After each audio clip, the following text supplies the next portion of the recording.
reach Greenock Princes Pier using a parallel route to the Gurrock line, but running via Paisley Canal and Kilmacolm.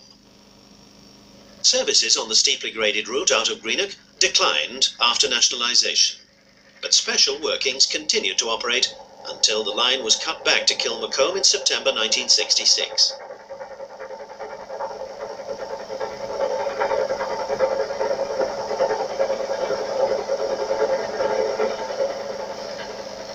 A solitary gas lamp overlooks the former track bed and the remnants of Kilmacolm Station, which were incorporated into a public house in 1993, the first public house in a village that had been dry for over 70 years.